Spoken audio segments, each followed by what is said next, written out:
14 de abril de 1912, 23:40 p.m.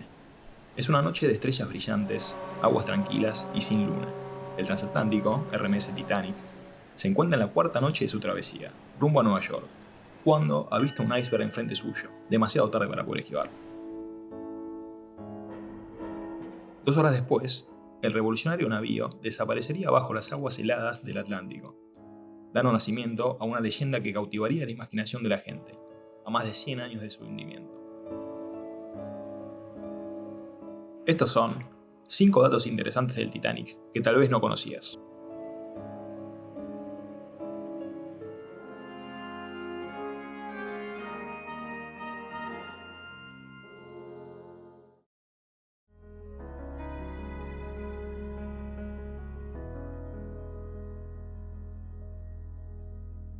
Todos conocemos al Titanic y su trágico hundimiento, pero no muchos recordarán que ella fue una de 3 barcos construidos pertenecientes a la clase Olympic, encargadas en 1907 al astillero irlandés Harland and Wolff, por orden del presidente de la White Star Line, Bruce Ismay.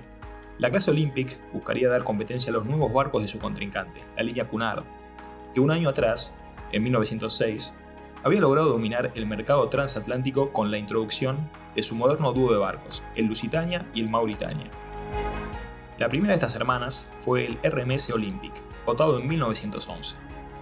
La única de las hermanas en no tener un trágico final, el Olympic prestaría servicio sin interrupción durante 25 años, incluyendo 4 al servicio de la Royal Navy, durante la Primera Guerra Mundial, como un barco de transporte de tropas, ganando así su apodo de vieja confiable.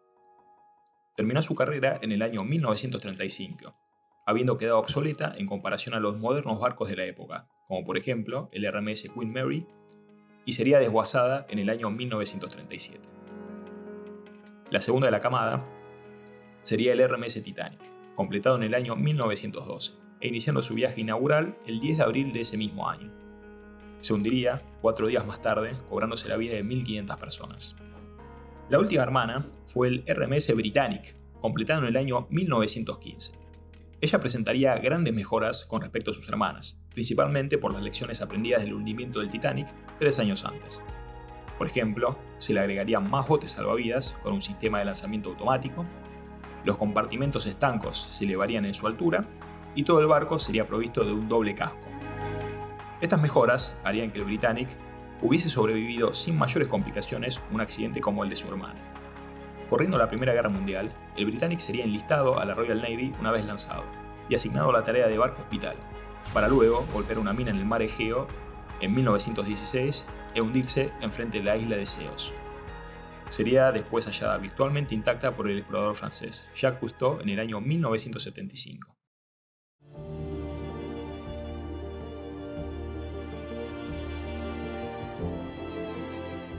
El Titanic sería descubierto en el año 1985 por el explorador Robert Ballard, a 700 kilómetros de la costa de Canadá y 3.800 metros de profundidad.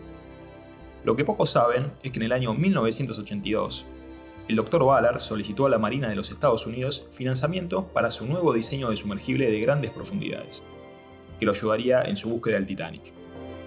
La Marina aceptaría, a cambio de que dicho diseño se utilizase, en cambio, para encontrar 2 submarinos nucleares americanos perdidos, que se habían hundido hacía más de 20 años, el USS Treasure y el USS Scorpion. Ballard lograría que la Marina financiase de manera secundaria la búsqueda del Titanic, ya que una vez concluida su misión principal secreta de buscar los submarinos americanos perdidos, podría utilizar los días remanentes de la misión para la búsqueda del mítico transatlántico perdido, y lograría hacer esto con solo 12 días remanentes en la misión.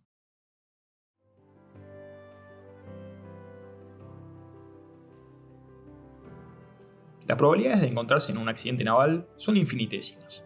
La enfermera, Violet Jessop, viviría 3, uno en cada barco de la clase Olympic.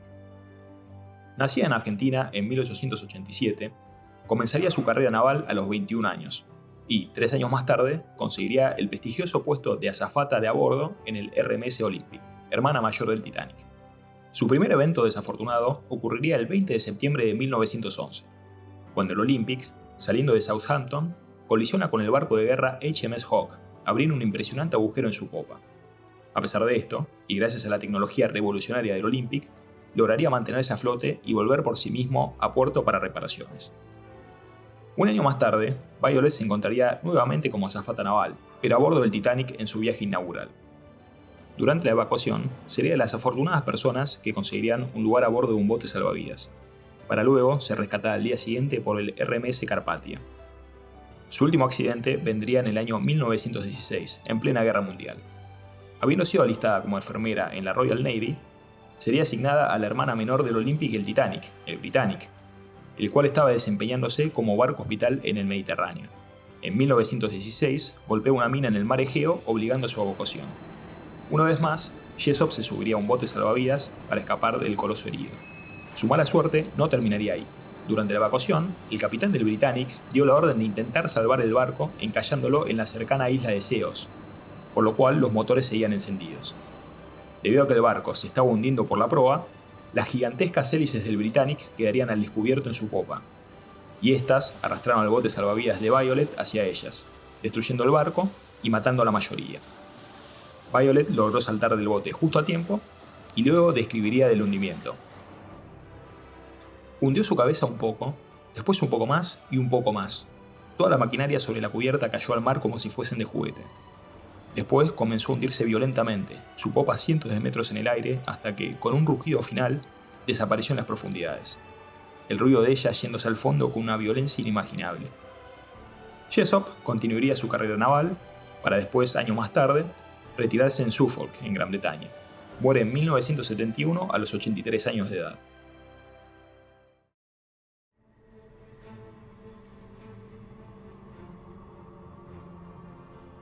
A finales del siglo XIX, ocurre una revolución en el mundo naval, la incorporación del telégrafo inalámbrico.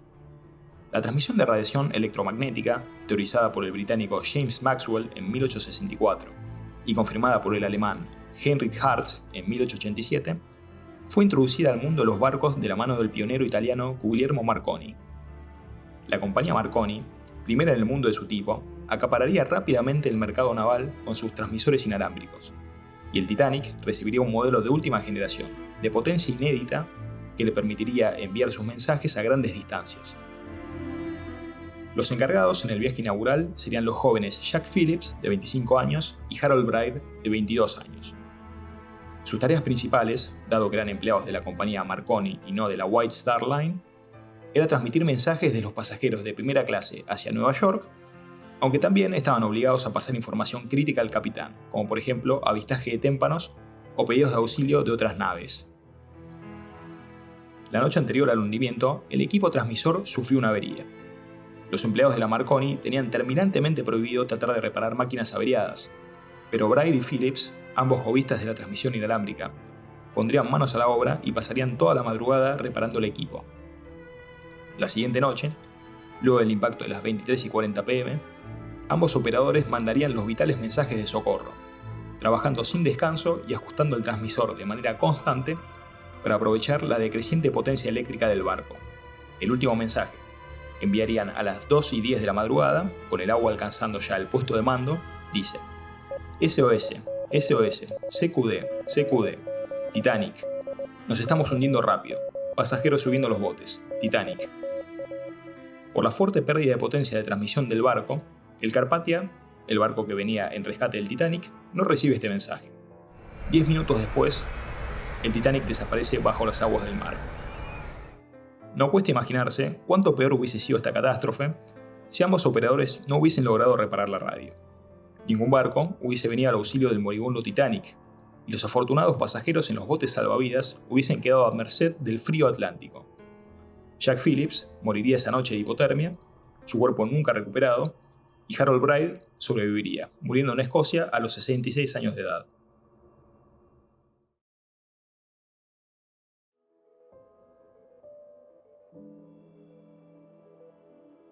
Hay quienes dicen que las regulaciones están escritas en sangre, y el caso del Titanic lo confirma. Luego del hundimiento del barco, se formarían dos comisiones de investigación, una británica y otra americana, que buscarían determinar el porqué del hundimiento y evitar que una tragedia así vuelva a ocurrir. Determinaron que la vieja regulación de botes salvavidas, de 1894, que determinaba la cantidad a llevar según el tonelaje de la nave, fuera reemplazada por una nueva regulación que obligase a todos los barcos a llevar la cantidad de botes que permite evacuar a todos a bordo, así como también tener simulacros de evacuación. Otro importante cambio fue la nueva regulación de transmisiones inalámbricas. Después del desastre del Titanic, se determinó que la presencia durante las 24 horas de un operador de radio en cada nave, dado que la noche del desastre había un barco detenido en las proximidades del Titanic, el SS Californian.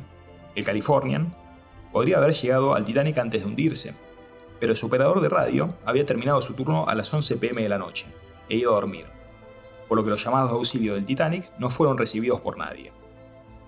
Los vigías del Californian avistaron esa noche los cohetes de emergencia del Titanic, pero asumieron que eran cohetes de celebración del lujoso barco, por lo cual no dieron aviso de esta novedad a su capitán. Por esto, se determinó que la utilización de cohetes quedase reservado exclusivamente para situaciones de emergencia en el mar.